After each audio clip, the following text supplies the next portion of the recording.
My family immigrated here as refugees from the Russian massacre of Jews in the 19th century.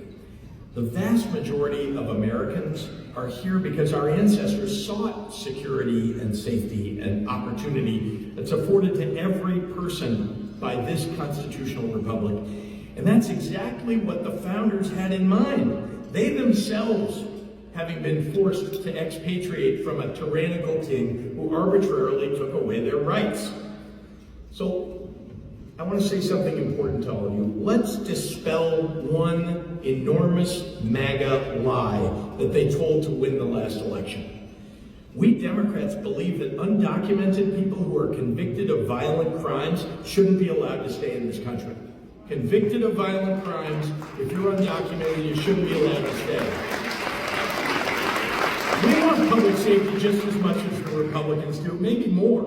Remember though, it was Donald Trump and the Republicans who walked away from the border security bill last year. And the malignant clown car of Republicans in Congress are letting Donald Trump break the law with impunity right now. I will tell you, legal immigration with all its struggles and complexities is part of the secret sauce that makes America great, always. Immigrants strengthen our communities. They enrich our neighborhoods. They renew our passion for America's greatness. They enliven our music and our culture. They enhance our understanding of the world. The success of our economy depends upon immigrants. In fact, 46% of Fortune 500 companies were founded by immigrants or the children of immigrants. Those are U.S. companies, 46% of them. And they're here, and they're U.S. citizens, and they're fighting for America. We should want more of them. The return on investment for America's 250-year commitment to immigration is incalculable. Almost everyone in this room was an immigrant. We have Native Americans here who someone walked up to me and said, "Y'all are deported." I understand how you feel. But because of Donald Trump's xenophobia, international students are being expelled from OU and from the University of Illinois, harming our ability to attract the best talent in the world to our shores. Businesses from overseas are now afraid to invest their money here because of this. Scientists from countries allied with us, like Canada and Australia and Japan, are now choosing to innovate in European laboratories instead of American laboratories. That means that cancer cures and quantum technology and life science breakthroughs won't happen here in America. If the best and the brightest from all across the world are no longer flocking to this shining city on a hill, then the U.S. economy, which just 6 short months ago was the envy of the world, is going to fail. But failure, it's starting to look like that's what Trump wants for our country. Let's review. We have a Secretary of Education who hates teachers and schools and doesn't know the difference between AI and A1 steak sauce.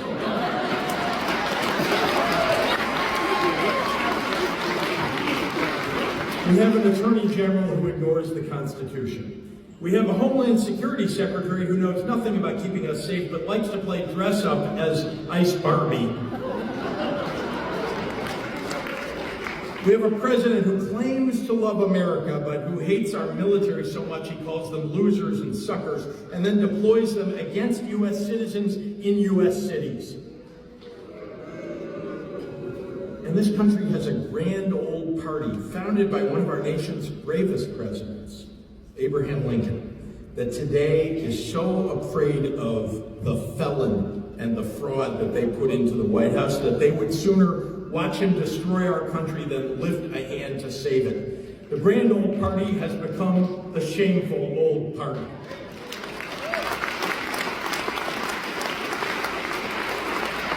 So Democrats, we may have to fix our messaging and our strategy, but our values are exactly where they ought to be. And it's time for us to stop apologizing when we're not wrong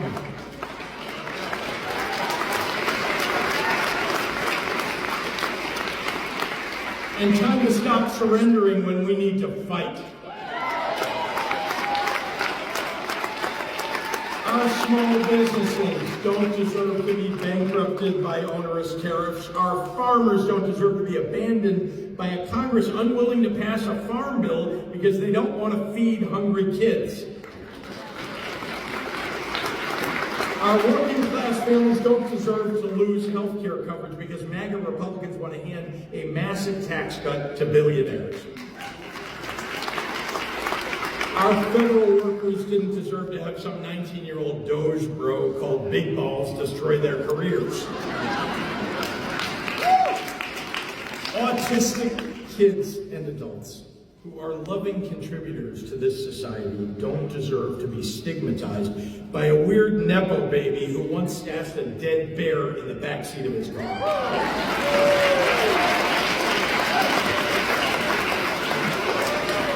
Our brave soldiers do not deserve to be told by a washed-up Fox TV commentator who drank too much and committed sexual assault before being appointed defense secretary that they can't serve this country simply because they're black or gay or a woman.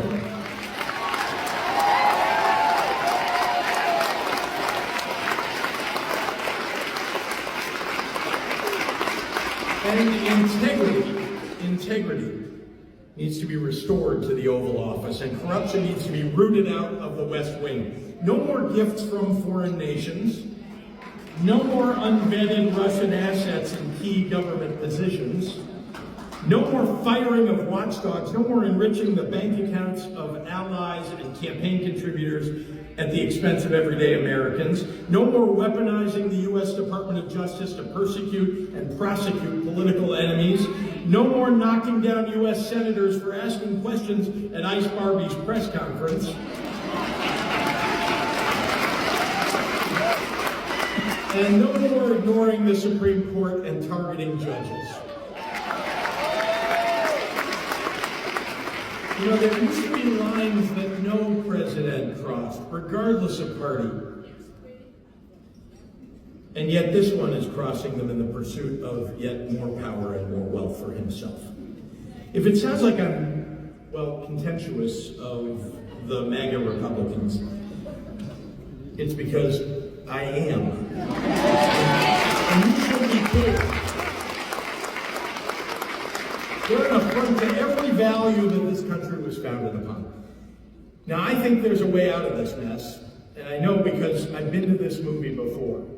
When I was elected governor in 2018 in Illinois, it was after 4 years of a very destructive Republican chief executive. He dedicated his tenure to defunding key government agencies, slashing state benefits, and refusing to pass a state budget, plunging our state's finances to the worst in the nation. The wealthiest people in my state cheered him on while social service agencies closed and government services that the poor and the elderly and the sick relied upon vanished.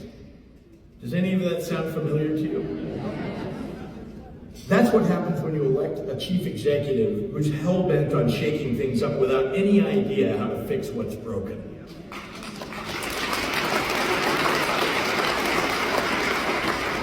Illinoisans hated what the Republicans did to our state. Even the ones who voted the guy into office, well, they hated him so much that 4 years later they elected this guy.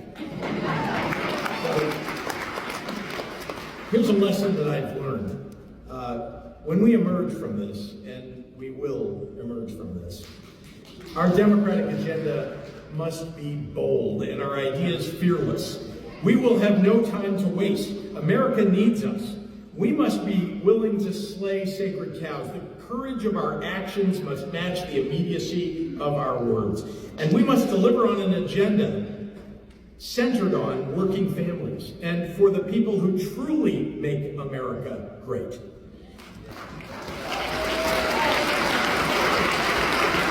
But to accomplish all of this, we have got to remember that winning in 2026 doesn't mean that the Democratic Party has to have everything figured out right now.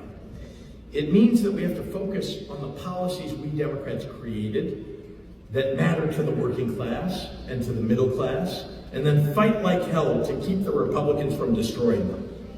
Let me give you a few examples. We Democrats built Medicare and Social Security and Medicaid. And for everyday Americans, these are foundational to building a better life for themselves and for their families. We built a system that allows people to retire with dignity. They're tearing it apart. The economic justice and social justice that the founders had in mind when they wrote that we have an unalienable right to life, liberty, and the pursuit of happiness, all of that is at stake right now. We need to knock off the rust of poll-tested language and decades of stale decorum.